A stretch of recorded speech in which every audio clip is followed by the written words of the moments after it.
धनतेरस के दिन क्यों जलाते हैं यम के नाम का दीपक? परंपरा के अनुसार धनतेरस की शाम को यम के नाम का दीपक घर की दहलीज के बाहर रखा जाता है और उनके नाम से पूजा और प्रार्थना की जाती है कि वह घर में प्रवेश न करें और किसी को कष्ट ना पहुंचाएं। धार्मिक मान्यता के अनुसार मनुष्य के स्वास्थ्य और दीर्घायु के लिए ऐसा किया जाता है। पौराणिक कथा के अनुसार एक राजा थे, उनका नाम विक्रम था। उनके यहाँ एक पुत्र ने जन्म लिया जिनका नाम उन्होंने तरुण रखा। राजा ने अपने पुरोहित से अपने पुत्र की कुंडली बनवाई जिसमें पुरोहित ने भविष्यवाणी की विवाह के चौथे दिन ही सर्प के काटने से राजकुमार की मृत्यु हो जाएगी। यह सब सुनकर राजा बहुत चिंतित हो गए। तब राजा अपने पुरोहित से चिल्लाते हुए कहा कि कुंडली की गणना में जरूर कोई त्रुटि हुई है, एक बार पुनः कुंडली को ध्यानपूर्वक देखें। तब राजपुरोहित ने कहा कि मेरे द्वारा कही गई कुंडली की सभी बातें सत्य हैं। तब राजा क्रोध में बोले कि अगर आप मेरे राजपुरोहित न होते तो इस समय आप मृत्युशैया पर लेटे होते।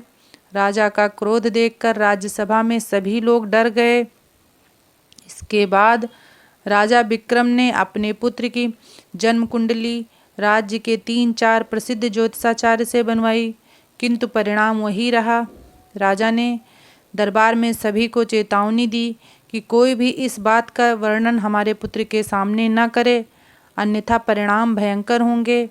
समय बीतता गया और राजकुमार विवाह योग्य हो गए। आसपास के कई राज्यों से राजकुमार के लिए सुंदर राजकुमारी के विवाह प्रस्ताव आने लगे, परंतु मृत्यु की भय से राजा किसी भी प्रस्ताव की स्वीकृति नहीं दे पा रहे थे।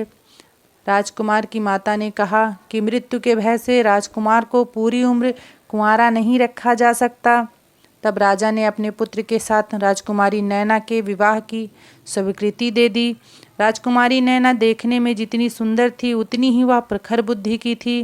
विवाह से पूर्व राजा ने अपने पुत्र के जन्म की कुंडली दोष की भविष्यवाणी कन्या पक्ष को भी बता दिया। वधू के पिता को जब इस बात की जानकारी हुई तो उन्होंने विवाह से साफ इनकार कर दिया। तुरंत राजकुमारी नैना को जब यह बात पता चली तो उन्होंने अपने पिता से निवेदन किया कि आप विवाह के लिए अपनी मंजूरी दे दो।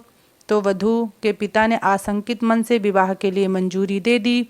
उसके बाद विवाह अच्छी तरह से संपन्न हुआ।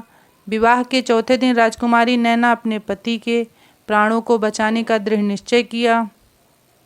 राजा विक्रम और राजकुमारी नैना ने जिस भी मार्ग से सर्प के आने की आशंका थी वहां सोना चांदी के सिक्के और हीरे जवाहरात बिछा दिए।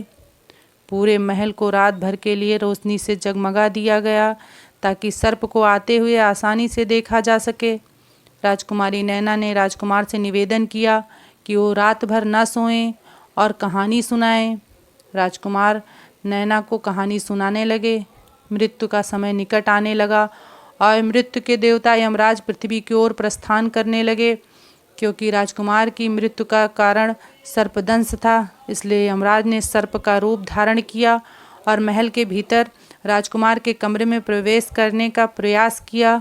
यमराज कमरे में प्रवेश करने लगे तो हीरे जवाहरात की चमक से उनकी आंखें चमक गईं। जब वह कमरे में दाखिल होने लगे तब वह सोने चांदी के सिक्कों पर रेंगते हुए शोर होने लगा, जिससे राजकुमारी नैना चौकस हो गईं। राजकुमारी नैना ने अपने हाथ में तलवार पकड़ ली। राजकुमार को कहानी सुनाते हुए रहने को कहा। जब डसने का मौका न मिलते देख सर्प बने यमराज कुंडली मारकर एक ही जगह बैठ गए, क्योंकि जब वह थोड़ा सा भी हिलते तो राजकुमारी नैना को पता चल जाता और वह उसे तलवार से मार डालती। राजकुमार की कहानी सुनाते सुनाते सुबह हो गई और मृत्यु का समय टल चुका था।